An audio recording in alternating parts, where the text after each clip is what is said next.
Welcome, everyone. Thank you for being on time. Today we are starting our Compliance is Never Enough webinar series. Today we're going to be talking about firewall and router management. Let's go over just a few things before we begin our discussion. This session is being recorded, and all attendees will receive a link to the recording as well as a copy of the slides following the presentation. All attendees will be muted throughout the session, but we do encourage you to ask questions using the Q&A feature, which is located in the WebEx toolbar. We'll monitor those throughout the hour, and we will have some time reserved at the end to answer questions. Just a little background before we get started. See here. Kirkpatrick Price is a PCI-qualified security assessor and licensed CPA firm providing assurance services to clients worldwide. The firm has over 11 years of experience in information assurance by performing assessments, audits, and tests that strengthen information security and compliance controls. We offer both regulatory compliance and information security services. We provide consulting services such as policy and procedure drafting, risk assessment, internal audit plan and development, and readiness audits. We also provide guidance and audit services on frameworks such as SOC 1 and SOC 2, PCI DSS, HIPAA, FISMA, and ISO 27001 and 27002.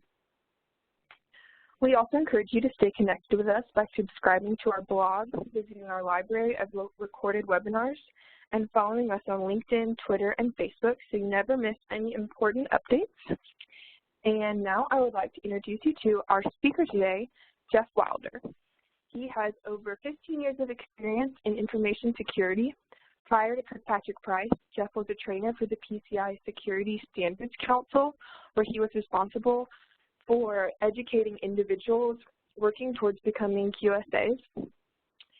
In his role as Director of PCI Services at Kirkpatrick Price, Jeff is responsible for all aspects of PCI services, and he holds CISSP, ISSAP, ISSMP, and CISA certifications. Welcome, Jeff.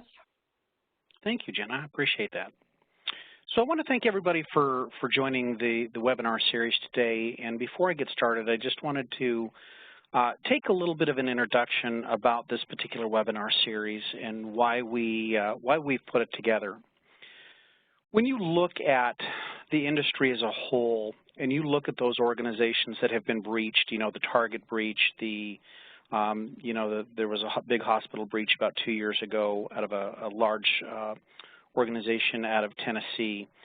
You look at the breach that happened at Home Depot. They've been breached a couple of times, mind you. The interesting thing that you'll find, and when you start to look at the common denominators amongst all of these organizations, is that they were all compliant with something, right? They all had a piece of paper that says you're doing the checkbox compliance. You're doing what we've asked you to do. But it's really become evident to me that, compliance really is not enough, right? And specifically, the theme of this is that we need to move as an industry, move away from focusing on being compliant. What you'll find in a lot of cases is that the compliance framework is a good starting point. It really is not enough to really make your organization secure. And so what we're advocating is that you as an organization take an opportunity to really look at your security controls and ask the question, are we doing this to be secure or are we doing this to be compliant? And if we're doing it to be compliant, is it enough to really address the risks that we have? So that's really kind of the impetus for this particular set of presentations, is just to talk about some of those areas where, the compliance frameworks just do not go far enough to address the risks that are associated with certain controls. You look at the SOC, right, and there's principles that are associated with managing risk. And it's really up to you to how to do that. You look at the PCI DSS, it's a little bit more prescriptive, but in my professional opinion, it does not go far enough to really help you to drive to being secure. My philosophy as a professional is that if you as an organization focus on maintaining a secure environment and do those things that are going to drive you to being secure, doesn't really matter how you measure yourself against whatever framework it is. If you're secure, compliance will typically always fall out the bottom. However, if you're chasing compliance, chances are you're never really going to be compliant, and chances are you're really not secure. And in the evidence that I have to suggest that is you know, as I introduce this particular series, is, you know, look at all these organizations that have been breached, and each one of them was compliant with something, but what they were not is not secure. So let's take an opportunity now to talk about, you know, some of the things that we need to do for managing your firewalls and your routers, and your networking gear as a whole, right? We're not going to stand. I'm not going to sit here and you know, give you the commands to execute these things or how to do these things. But if you'd like to contact me after the case, you know, we can talk about specifics if some of these issues or some of these things that we talk about raise question for you. So really, the focus of this presentation is going to be really looking at the three aspects, as I see it, of a networking device. Many organizations, when they have these networking gears, and they only really kind of focus on the rules that are associated with, you know, the shaping of traffic and the rules that are denying and permitting traffic, or the rules that are shaping traffic. And what they seem to always forget about is that we have a physical device that we need to maintain security of as well. We also have the operating system, right? We have the operating system itself that can be vulnerable to known things. And so we have to manage not only the secure traffic rules, but we also have to look at the security aspect of the physical devices. And then a secondary to that is making sure that the operating system that is running on it is not configured with any types of things that could lead to a data breach, or that the operating system itself is not known to any vulnerabilities. So thank you. So let's go ahead and move forward, Jenna. So, you know, managing, as we've kind of just talked about, managing of the security of these devices goes, you know, a lot further than just routing, you know, just establishing good routes. You can have incredibly strong ACLs, but if you're known, if the operating system that you're using is known to vulnerabilities, there's a good chance that you may be susceptible to, you know, everything from a denial of service attack to people getting in and compromising the administrative authentication credentials, right? All right, so let's go ahead and move forward and talk about the physical device security. And each one of these items that I have up here are just really talking points for me and points of conversation to be had. So the first thing that we need to consider is that the organization needs to have a formal change control program. Now, this change control program, as it relates to your networking devices, should be inclusive of, you know, if one of your administrators are going to be making a change to an ACL, we need to know about that. If we're going to be updating or installing a new operating system, we need to know about that. If you're going to be installing a new device, you know, we need to know, well, not we, the assessors, but, you know, we as the organization that you're working with, you know, you need to know about those things. You need to make sure that those are done in accordance with your current policies, your procedures, making sure that your hardening standards, and we'll talk about that here in a moment, have been implemented correctly. It's not just enough to have these items in place and configured. We also need somebody that has the chops, if you would, that somebody has the technical ability to manage these things and to manage these assets and manage these devices. What I would recommend is while it's not absolutely required, but make sure that the people that you have managing your assets have been certified, if not certified, at least trained in the specific skill set that's required to manage the assets. If you find yourself in a situation where you don't necessarily have the skill sets, I would really recommend getting somebody in there to help you. Find some staffing augmentation or find a third-party organization that you can help contract that to. The next thing that we need to do is we need to, as part of managing the physical devices, we need to have acceptable use policies. And that would include every place where we're going to be installing the physical devices. You don't want to put a networking device misconfigured in the wrong place. You want to have acceptable use policies that defines really how these devices are to be used and where they're to be located. The next thing we need to talk about is, the acceptable network device locations. As a given example, we would not want to put a wireless device, right, or a wireless access point and plug it into the core of your corporate environment and it not be protected, right? So we would want to have usage policies that define for us where it's acceptable to put a router, a firewall, a wireless device, anything really from a networking perspective. We often talk about it's not a good idea to store your sensitive data out in the DMZ, right? So we would look for networking controls that would look to segment that and that type of thing. Now, the next thing that we're going to be that you're going to need to do as part of your security posture is you're going to look to make sure that somebody with a trained eye is reviewing your configs, right? That they're reviewing the system and making sure that the operating system is still current, right? That it's still not susceptible to known vulnerabilities. That the rules that you've established are still appropriate, right? They're still required for business and they're still secure. Remember that, as the industry changes, as does the risk posture, right? We need to evaluate these networking devices, whether it be a firewall, a router, a switch, a wireless access point, whatever it is. The security posture and the threats of those things are going to change on a daily basis. And so we need to have a program in place where we're inspecting these assets and making sure that we are still protecting ourselves from known vulnerabilities. Okay, Jenna, let's go ahead and move forward. Okay. So we want to ensure that we're physically securing these devices, right, from unauthorized access. One of my skill sets as a pen tester is that if I could get physical access to a device, it was kind of game over for me, right? You've done all of these things to protect these assets, yet I can install something in the back of it and sniff the traffic coming off the interface.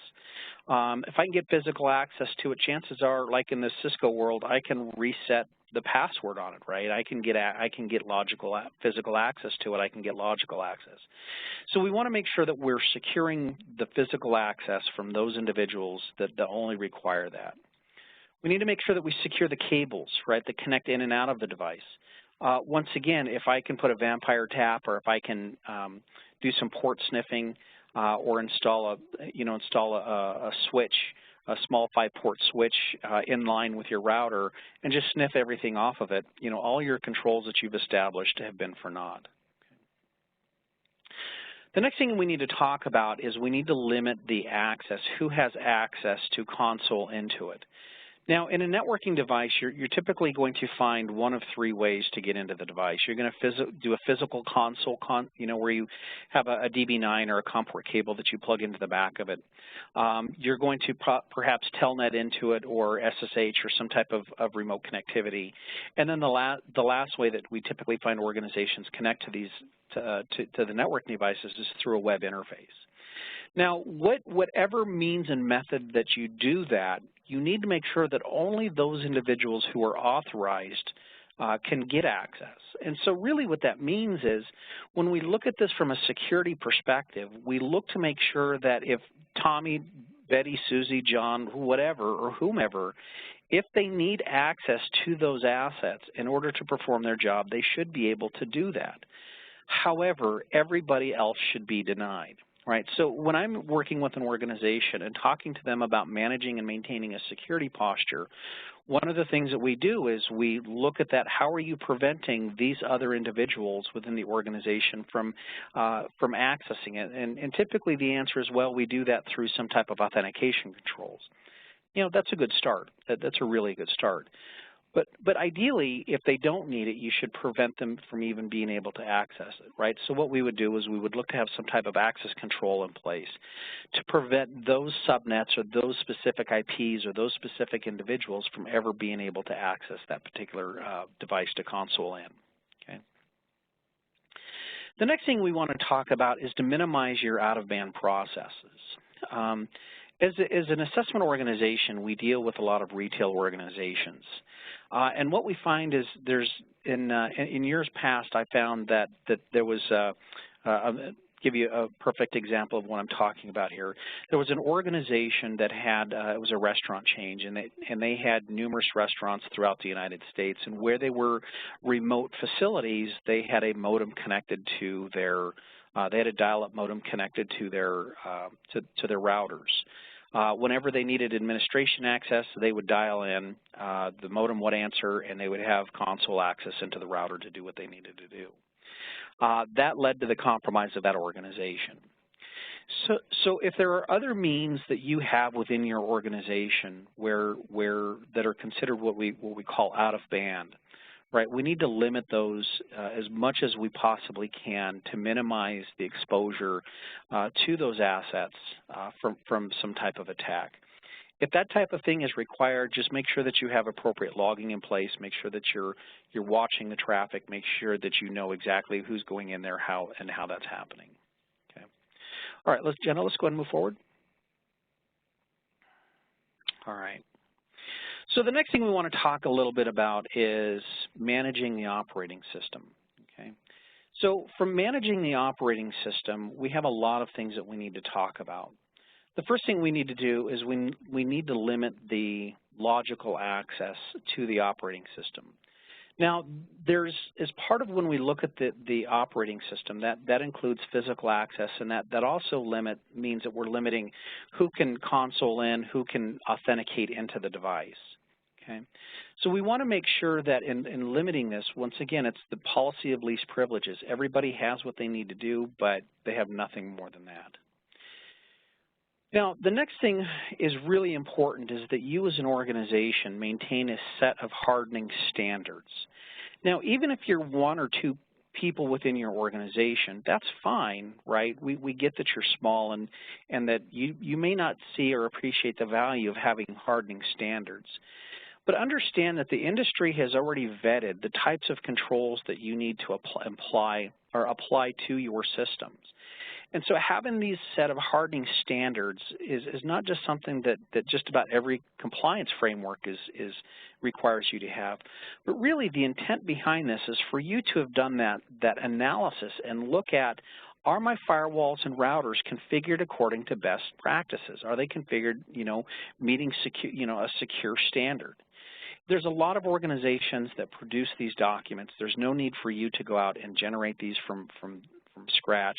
NIST, SANS, NSA, right? Even if you have Cisco gear, I know that Cisco gear has a set of hardening standards of things that you can do, commands that you can execute that will help to harden your device.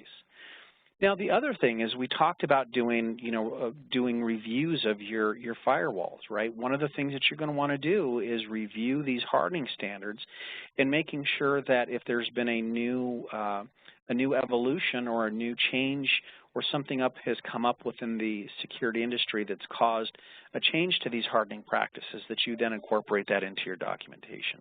Okay. One of the areas that we often see missing, from a forensics perspective, if an organization has been breached, or even from an audit and security practice, is you need to configure logging, right, on your firewalls and routers. You need to know when administrative changes have been made, right? You need to be able to identify that that's happened. The fact that John logged in at 3 o'clock in the morning, is that an incident? Well, perhaps not, but what if he tried to log in 45 times in 3 seconds at 3 o'clock in the morning, right? That would be an interesting thing. And the only way that you're going to be able to capture that type of information is unless that you have a robust logging and log review program. So make sure that you have, from your networking devices, make sure that you have logging enabled that denotes who's logged into these devices and write any actions that have been performed by your administrative staff. Okay. Now, one of the other things that's really, really important here is to make sure that you change your defaults, right? When these devices come, they typically will come with the default username and password, Cisco, for instance. And just about every device that I know has these defaults. And if you don't change these, the hackers know where they're at. They know how to use Google, right? And when I'm doing a pen test, if I'm not familiar with the platform, first thing I do is go to Google and Google the default passwords for that platform, right? You need to change your SNMP community strings. And you think, well, I'm only pulling, information as it relates to the performance of these. But understand that you can also use SNMP for pulling the configs. You can use SNMP for configuring these devices as well. Right, so you want to change or delete or get rid of all of the default settings that would have anything to do with how the device is configured or how the device is managed. It's really important that you do that. So for those of you, some of you that might have attended some of my conversations prior, my background is that in credit card security, and I had an opportunity to spend some time with the Visa and MasterCard and American Express while I was working at the council. And one of the questions that I asked is, you know, how are the bad guys getting in? How does this occur? And they suggest that it's really happening one of two ways, right? Is that the organizations aren't changing the vendor defaults, they're not changing defaults, and they're leaving remote access open, which that doesn't have anything to do with this. But in this changing defaults, right, goes beyond just firewalls and routers. It's really anything within your environment, okay? The next thing we want to do is we want to make sure that you're using strong encryption where possible. When you're transmitting passwords, you know, make sure that they're not in clear text. Make sure that if you're using a secure shell to go in and not using telnet. Okay. Now, the next item that's of importance that we absolutely need to talk about is organizations are really, really bad at making sure that the operating system is kept up to date. Now, as part of this, you know, there's new operating systems that come out quite often. Some of the operating systems, you know, might have just a feature update. Some of them might have a security-based update. And it's really necessary that from an organizational perspective is that as part of your patch management and your vulnerability management program and your risk management program, is you take into account the security management and the patching of your networking devices. Just about every organization that we've come across in the last 6-8 months have had problems with this. So make sure that as part of your patching program is that you are monitoring your networking devices as well, making sure that they're free of vulnerabilities. Now the next one is, you know, your remote access console timeout. Make sure that it's set to, you know, an appropriate amount of time. 15 minutes or less is typically what industry states. But this really, you know, kind of prevents you from getting up from your desk and somebody sitting down and doing something nefarious, you know, things of that nature. Okay, Jenna, let's go ahead and move forward. Now, we talked a little bit ago about establishing logging. So as part of the logging infrastructure and the logging architecture that you establish within your networking devices, you need to make sure that you have them configured to support NTP. And typically within an organization, we have a primary NTP or an authoritative NTP server that all of our devices are connecting to.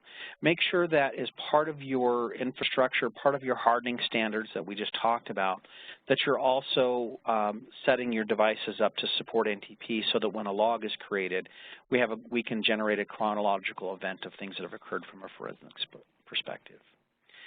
Next is we want to make sure that we establish a logon banner, and this is one of those requirements or one of those things that I suggest we do that you hardly ever see these types of this requirement in a security framework. And the reason being is that here in the United States there has been legal precedence, right, where it happened several years ago, where somebody got into a router and the torch or the way that the finding came down was that the individual that got into those firewalls and routers was found not guilty because the organization that had the router, they had put it on the internet, they had made telnet at the time available to the internet, and when the person connected to it, there was no banner there that said you shouldn't be here if you're unauthorized. So one of the things that I would recommend that you do is establish a login banner, right, that says that effectively if you are not authorized by this organization, by this company, you should disconnect now, that you're trespassing. And effectively what that does is that sets up a legal precedence for you to say that the person coming into your environment was not authorized to do so, and it allows the government to then, or the law enforcement to then to prosecute. Okay. If you have an interface on your networking device and it's not being used, it really should be disabled, right? It should be shut down. And the reason for that is if I'm Hacker Joe and I see that you have an open interface and it's enabled, I'm going to plug something into it to see what happens, to see what I can find. I'm going to use that additional interface as a point of attack to continue my attack in your other environment. So if you have a firewall, if you have a router, if you have a switch, right, and that stuff and those ports are not being used, they should be shut down. Okay. Now the next thing that you want to consider is that when you go to upload a new operating system, is you need to validate that the operating system that you've downloaded is authentic. In most cases, the providers of the operating system will provide you with an MD5. And what you need to do is run an MD5 checksum on it to make sure that the configuration that you're getting, or the operating system that you're getting, has not been compromised from the time that it got put up on the website to the time that you get it. Right, so that's something that's kind of important that we do. The next thing is we want to restrict inbound and outbound ICMP from untrusted interfaces. Once again, from a hacker's point of view, I might ping around, right, or do some ICMP tracing or some trace route to see what is available, to see what's open. If ICMP is not something that's required for your business, right, it should be disabled. Once again, you're minimizing the footprint of attack.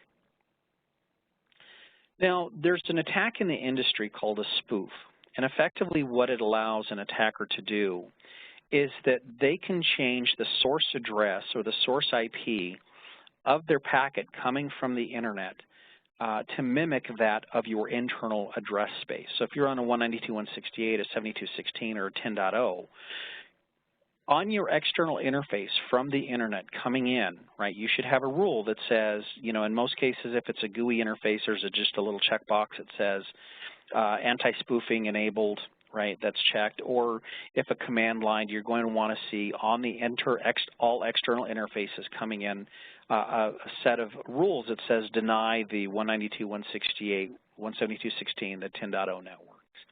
And what that does is that prevents anybody from spoofing their source address as though it's coming from your internal address and allowing that firewall or that router to pass that traffic. Okay, so that's something that's really important that we do. All right, Jenna, let's go ahead and move forward. Now, the next one is really, really important, and this is one that most organizations really struggle in doing. From a security posture management, I'm not talking so much, the people that sit up an ivory tower, but management needs to be aware, right, of the traffic that's flowing in and out of their network. They own that traffic. They're responsible for that traffic. Now, they might hold their administration staff accountable for managing it, but it's the management staff that's responsible for it. They own it. So in order to help to facilitate that owning aspect of it and the management knowing exactly what's going on in their environment, what we look for is that your organization has developed a documented list of protocols and ports that are authorized and allowed to traverse our network. Anytime that we come into an audit and we look at your firewall rules or look at your router rules and we see the any statement, that's a sign to us that you probably haven't hardened your network as much as you have. Now, once again, the rule is if you need a certain protocol port or service, that's fine. There's nothing wrong with that. If there's some insecure features associated with it, then do something to render that, so that it's not going to cause any harm to your environment. But secondary to that is that this particular list is used as a means for documenting what management has approved. So if you need it, it's on the list. If it's not on the list, then it should be denied. And this is how you as an organization, if whether you're a network manager or whether you're an assessor within your organization responsible for compliance, this is something that you can use to go back when you do your firewall reviews. Remember, we talked earlier about doing these periodic reviews. Is you can take that list, or you should take that list of what's approved and what's appropriate, and compare that to what's actually authorized. Making sure that management has authorized it, and then review that against the actual configs to making sure that those protocols, ports, and services are only what's allowed. Now, the last bullet point here that I kind of smile about, organizations are typically pretty good about stopping inbound traffic, right? They have, a rule that says only this traffic can come in, and they've locked everything from coming down, from coming in the environment that's not necessary. But one of the things that I really find organizations don't do very well, right, is limiting the outbound traffic. You think about all of these breaches that have occurred, and if we limited the outbound traffic to only that which was needed, as a given example, if you're in a Microsoft shop, you limit your servers to only go out to the internet to go get patches, right, because unless they need other access, and then we would authorize that as well. But if we limited the inbound traffic, that's great, that's fine. If we limited the outbound traffic, though, to that which is only necessary, based on protocols, ports, and services, the worst thing a lot of these hackers could do is to run a transaction for you, or perhaps to update your server for you, right? So this is one area that a lot of compliance frameworks really don't talk about. Is they talk about maintaining inbound controls. But you really need to also focus on the outbound controls, because we want to prevent the bad guys from getting in, but we have to assume that at some point they're going to get there. And so what we need to do then is we need to limit that traffic outbound to make it as difficult as they can to get data out of that environment. Okay. Thank you, Jenna. Let's go ahead and move to the next slide. And we've kind of already talked about this, right? Denying all the traffic that's not required. And yes, we often hear a lot of pushback. We get a lot of, moaning and groaning when organizations realize what they really should be doing. It is a lot of work to maintain your firewalls to this extent. But I would ask you from an organizational management perspective, if the port is not required, if it's not needed for business, why do you have it open? Why do you allow it? It only becomes a liability to you and your organization if you're allowing something to occur or permitting something to occur that you don't need in order to support your business, right? And any rule typically should never be used. There might be some situations where you might have a scanning engine that scans all ports, right? But really, what we want to do is we want to lock down our network such to the extent that ideally that would say this server can only talk to these servers on these ports. And in so doing, right, what we've done is we've limited the amount of exposure that we have, and we've limited the amount of attack surface that we're presenting to our attackers. So really, anytime you look at your firewall, your routers, you shouldn't see in any statement. There are business justifications where it might be needed, but just be aware of what those are. Okay. Now, where you have your organization, hopefully you have some type of data classification policy. And within your organization, you might have something that we've deemed as being sensitive. Now, where we've talked about limiting that traffic, where the systems are interacting specifically with sensitive information, whether it be HIPAA information, whether it be cardholder data, whether it be third-party client data, whether it be financial information, whatever it might be, if those systems are storing credit card data, if they're storing that sensitive information, the HIPAA information, or whatever it might be, we want to establish a set of rules that are as restrictive as absolutely possible. And in that, once again, we've limited the exposure that we have to a bad guy getting to the data. Okay. Let's go ahead and move forward, Jenna.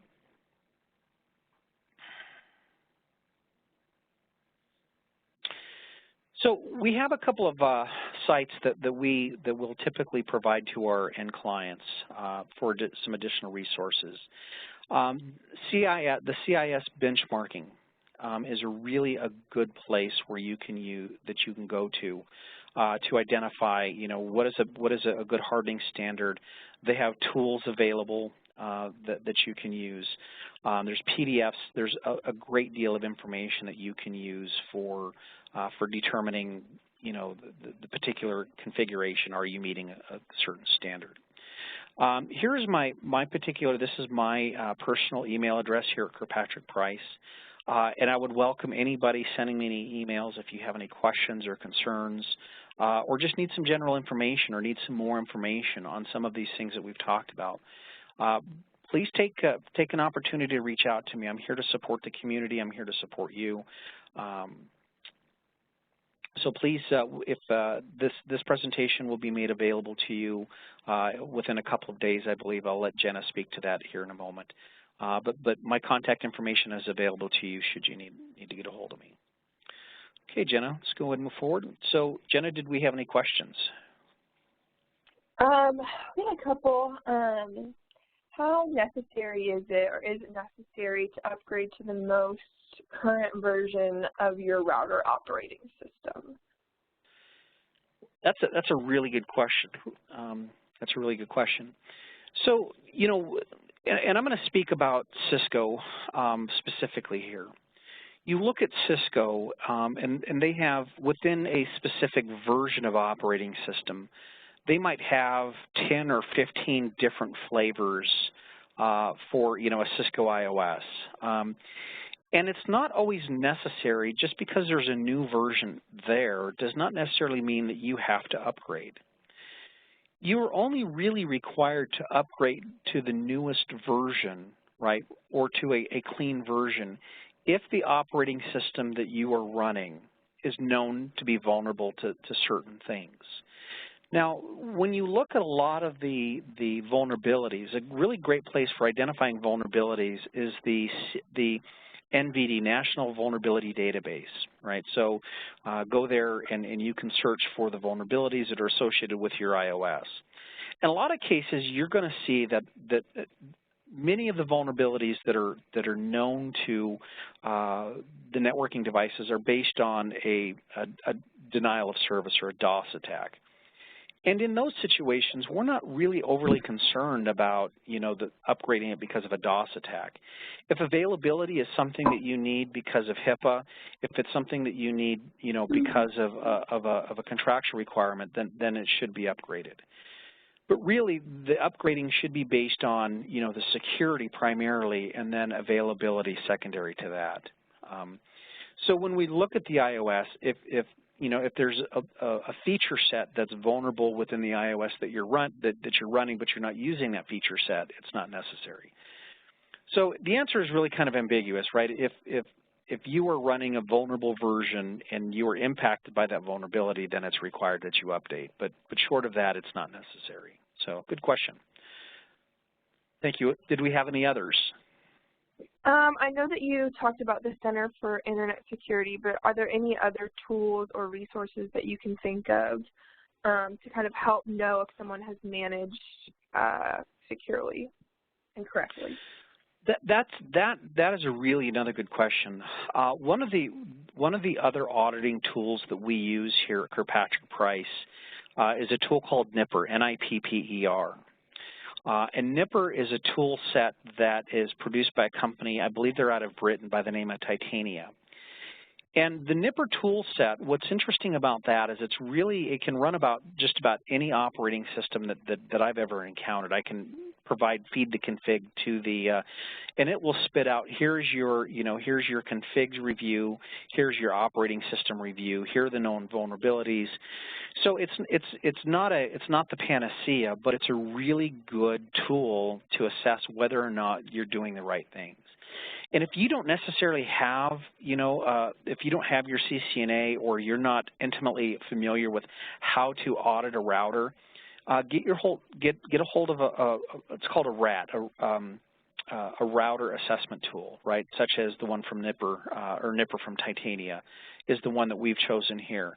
I'd recommend it. It's a great tool. If we're auditing you, we're running your firewalls through those things. It might be a good idea that you run before your audit, run your firewall configs and router configs through there just so that you see what we're going to see before we see it effectively. So that's a really good question. So Nipper is a really good tool that we use, and I do recommend. So, did we have anything else? That's it for today. Thank you, Jeff. Okay. That was so helpful. Oh, I see a couple of, hold on, there's a couple other here on the screen. When Felipe, when your vendor only allows your super ID admin, what is your best practice to handle it? All right, so Felipe, when we look at, the whole conversation around shared access control, really the intent behind this is that, we don't share, it gets kind of difficult where we have 2 or 3 people that need to be managing the firewall and router. If it's only one person that's managing it, right, we know who did it, right? It's because you only have one person that would have access to that. But some of the other things that you can consider is have a computer that is consoled into that networking device, right? So that if I want to make any configuration changes, the only way that I can do it is through this one computer, and I would have to log into it or RDP into it, right? So that's a way that you can kind of get around that requirement of having. You can get around that requirement of having the shared passwords. Is that in this case is that the only way to access it would be through that one machine, and then we have the individuals that are logging into the machine so that we can kind of capture the accountability, right? So that's a really, really good question, right? Changing those username and passwords where you only have the super ID of admin, I would get a hold of the vendor. I would really get a hold of the software vendor, the hardware vendor, and find out what you can do to change that, because you've really put yourself at risk from a security perspective in doing so. As I give an example, if I encounter that device, I would ask, what is this device, and go Google search default passwords, and that's what I'm going to try. So there are some certain things that you can do. First, I would find out if the vendor has a resolve for that. Second is I would then stand up a server or a workstation that would be directly connected to it, and that would be the only way that you could manage it. Okay. So the next one we've got a question from George. It says for HTTPS router config console access, is a certificate authority source key required to protect the console? And really, no, right? So you can have a self-signed certificate within your organization. There's really nothing wrong with having, if you've stood up your own certificate authority within your organization, or you have a self-signed certificate, as long as that certificate is protected, right, on the backside, there's no problem with having that. One of the interesting things, though, George, is that a lot of the scanning engines, right, the vulnerability scanning engines, will scan against a server and see, or device, and they'll see that you're using a self-signed cert, and it'll throw it back as being, a failure of some sorts. And really, it comes down to, generally speaking, if it's internal, I don't have a problem with that. Externally speaking, there's a bit more of a challenge, because we don't want to get people used to ignoring, the messages that they would get that we have a certificate error. Internally, if you're aware of it, self-signed certificate, I don't really typically see an issue with that. Okay, but good question. So the next one from Vicky, have you heard of a rubber ducky USB which cannot be detected since it appears as a keyboard when it's plugged in? How do you protect against that type of issue? So I assume that you were talking about the little USB dongles that might be a networking device, Vicky. That would be my assumption. The best way to protect against those types of things is go into the CMOS of the computer and put a password to access the CMOS, and then disable the USB port. Unfortunately, that's really all I have there. I know that there is software out there that you can whitelist the types of devices that will run on a USB port. I'm not intimately familiar with how to protect that. But that's the way that I would start off, is going into the CMOS of the computer and putting a password on the CMOS and then disabling the USB port. But then in effect, you've then prevented yourself from using a USB keyboard.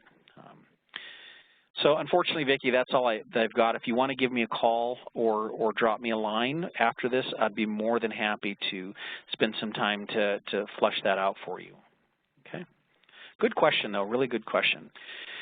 So, Jenna, did we have any other questions? I think that's it. Okay.